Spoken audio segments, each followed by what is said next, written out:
Hello，大家好，我係 Sue Marguerite and welcome to my little Cantonese corner. 今日2022年10月5號星期三. Today it is Wednesday, the 5th of October, 2022, and welcome. If you have never come visited my little Cantonese corner before, then I do invite you to subscribe and like the video. I do videos on Cantonese learning, on learning how to play mahjong, usually with my mother-in-law when I'm in Hong Kong, but now I'm in the US and she's still in Hong Kong. And I also do some cultural conversations. So I hope you can stay a while, and if you like what you see, please do subscribe to my channel and like the videos. So today we are going to be doing a little bit of Cantonese learning, talking about one character, just one character that has about, I think, 8 different meanings, and it has 3 different ways to pronounce it. So it's kind of like in English. In English, we've got some words like W-O-U-N-D.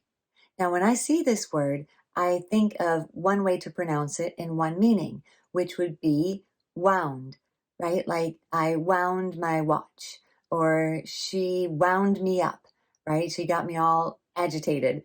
So wound, W-O-N-D, wound. But there's another way to pronounce it, and that would be wound, right? Wound. So you've got wound and wound, but the same exact spelling. And a wound, of course, is like you have like an open wound, like a large gash, that's not healed, and it's a wound, right? You hurt yourself, you cut yourself or something, and that would be like a wound. But it's spelled the same. Now that I've said it so many times, it starts to sound funny. Wound and wound. Well, there is a character in Cantonese that has always caused me a lot of trouble, because when I was learning characters, it was like, wait, hold on. It means what? It means this, but it also means that. And it means this completely unrelated thing, but it's pronounced like this one way, but then it's pronounced a different way and a third way. And that character is, I want to ask, if you're a native speaker watching, what is the first pronunciation and meaning that comes to mind when you see this character? This character is the one that has 3 different pronunciations and a whole bunch of different meanings. It looks pretty simple to write. These are some of the cards that I use in my character course. This is one of the flashcards, and you can see there that it has the stroke order written on it. And because it's all in blue, it is a radical. Radicals are one way that Chinese characters are organized, right? So if you're a native speaker or you have been learning Cantonese and you learn characters, what pronunciation comes to mind? I'm going to take you to my whiteboard, and we're going to go over all the different pronunciations and the different meanings of this one character. Okay, so now we're over here at the whiteboard, and apologies for a bit of glare there, but you can see now we've got our character and the 3 different ways to pronounce it. And within these 3 different ways are a few different meanings. So this one character does a lot of work. So let's take a look at the very first one, which is our hang, right? It's the 4th tone, the low falling hang. Now this one means to walk, to move, to work, if you're talking about like a watch or a car, and I'll explain more about that later. But first, let's look at just that to walk kind of meaning, which is your hang, right? So if you are gonna hang gai here, being our very first tone, the high tone, gai, that means to, well, I put to go out shopping, because gai is street, okay? So it's literally meaning walk the streets, but not be a street walker, right? So walk the streets. But in Hong Kong, at least, it's usually used when you're talking about going out and just walking around and maybe poking in a few shops, right? You are 行街, right? So 你做乜嘢？我而家行緊街, right? 行緊街, it kind of climbs a scale. 行緊街. Okay, so that means to kind of like go out and walk around. But the other one is down here. It's a little bit lighter. I hope you can see it. It's the hang lo.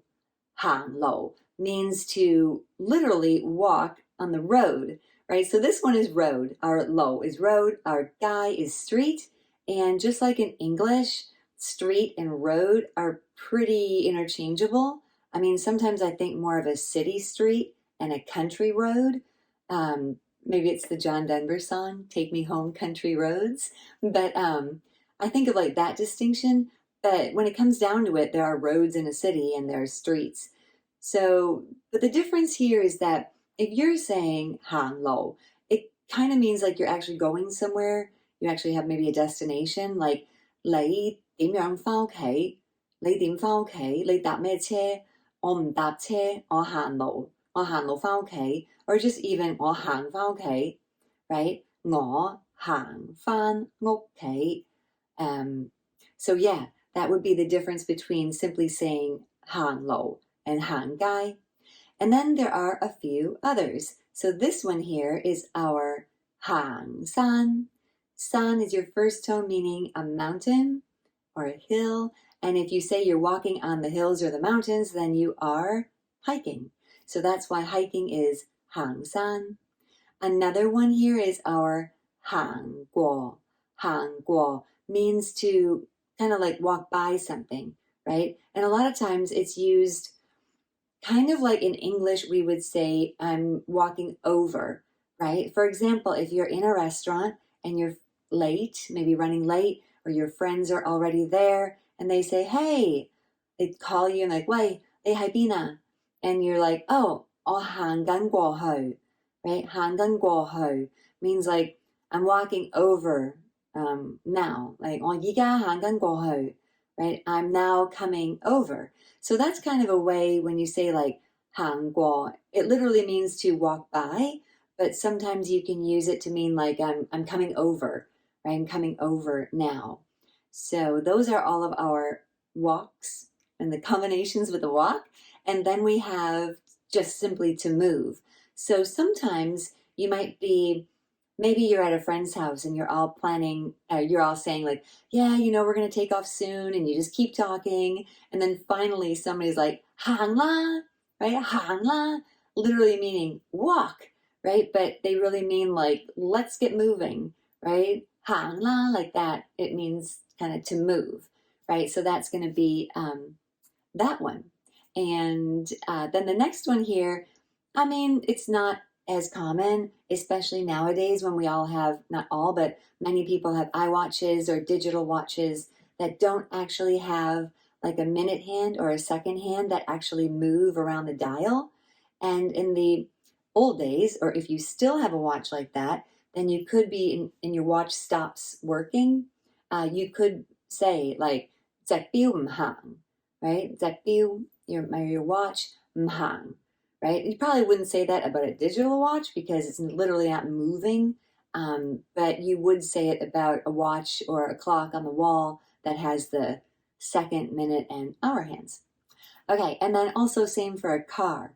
Like you forgot to put gas in the car. I mean, you could say that 架車唔行, right? Meaning it's not moving. It's not like not working, right? So now another pronunciation of this character here is going to be, you'll notice in Yale, it's got the double A for hang, right? It's kind of drawn out. The double A means it's like a longer vowel sound, but this one here, same spelling except there's only one A. So this is going to be shorter and it's hung. The good news is that all of these are low falling tones. So you don't have to remember like, okay, which tone it is. At least that's a good thing, right? It's ha and then hung. And this one here we'll get to is ha. Okay? So this one here in the middle is hung. The most common way I think of it is in 旅行, right? 旅行. And this 旅行 means to travel, which is something I think a lot of people in Hong Kong now are very excited to do because quarantine restrictions have been done away with and everyone can go traveling now. But the big problem is that tickets are super, super, super expensive. So it's getting to be, you know, everyone fighting for the tickets to get out. Demand has increased, you know, like crazy. And so everyone's trying to go 旅行, right? So that means to travel. And travel-related words like baggage would be your 行李. 行李 is baggage. Okay, Another completely unrelated meaning to the same pronunciation, same character, is our conduct or behavior, which is going to be your hung wai. This y is the same y as in yen y, because. So if you know how to say because in Cantonese, yen y. This character is the same one, and it's pronounced that sixth low tone y, right? So hung y is going to be your conduct or your behavior. And you can have good conduct or bad conduct, right? So that's just the way to say your conduct or your behavior would be hang wai. And then this next one here, completely unrelated again, is administrative or administration. And like, for example, well, first to say it, it's our hang zeng. I probably don't say that high enough. Hang zeng dai ha. There we go. This means administration. And what I had just said, hang zeng dai ha, is like an administration building. So that's all the pronunciations for the hang. Not all the pronunciations. It's one pronunciation, all those different meanings. And our last pronunciation for this character is our hong, right? Hong. Now, this one is going to be a line or a row. So, for example, you're buying tickets to the movie theater and you're saying like, hong, right? Which one? Hong. Hong is going to be your row, right? Because when you book tickets to see the cinema, to go to the cinema to see a movie in Hong Kong, you're going to be selecting your seats when you buy it. So that is going to be your hong, is going to be your row. Again, fourth tone, low falling, hong. So ya hong would be like one row, right? A line or a row. I just put the ya hong. And then another meaning for this is going to be a shop, a firm, or a company. And most often I think of a bank. So you can see a bank is going to be your ngang hong, right? Ngang hong. I always say that word kind of funny, but ngang hong is going to be your bank using that same character, but hong pronunciation. And down here, I don't know if you can see it, I put fun hong. A fun hong is a branch of a bank. So the next time you go online or you're at the bank, take a look at the characters and you will see fun hong if it's a branch, and well, ngan hong, right? Ngan hong is going to be a bank. Now, if you had some other places this is used, maybe like a gold shop, some of the gold shops are typically called a gum hong. Gum hong. Sounds funny to say. Some of these, like almost like tongue twisters, I think sometimes. But this character has caused so much confusion for me as I was learning, because it was like, wait a minute, it means this and it means this? Like it means to travel? Yeah, it means to travel. But wait a minute, it also means your conduct or behavior? Well, yeah, when combined with the wai, then wai means behavior. And then it means this and it means that. So I just think it's really fascinating and interesting. And this character actually is in my character course in level 3, which I started just this week. We started in level 3, and they are going to get to this character, I think, in a couple weeks, because we go through 5 lessons in each level of the character course. So my level 3s are now up to, volume 2, lesson 1. So that's their 11th lesson that they've learned, and they've now gotten to 220 characters, and I couldn't be happier. So we're going to be starting, I'll be starting another course probably December or after the new year. We've got levels 1, 2, and 3 going, and if you're interested, I think you should be able to go to cantolingo.com, and there's like a little sign up there to get on the mailing list for more information. So that's it for now. Thank you guys so much for watching. If you have any comments, please comment below. If you're a native speaker and you'd like to contribute more to the conversation, please do below. I love to read everything you guys have to say. And yeah, that's it. If you like it, please subscribe, like the video, and I will see you again here on my little Cantonese corner. Bye.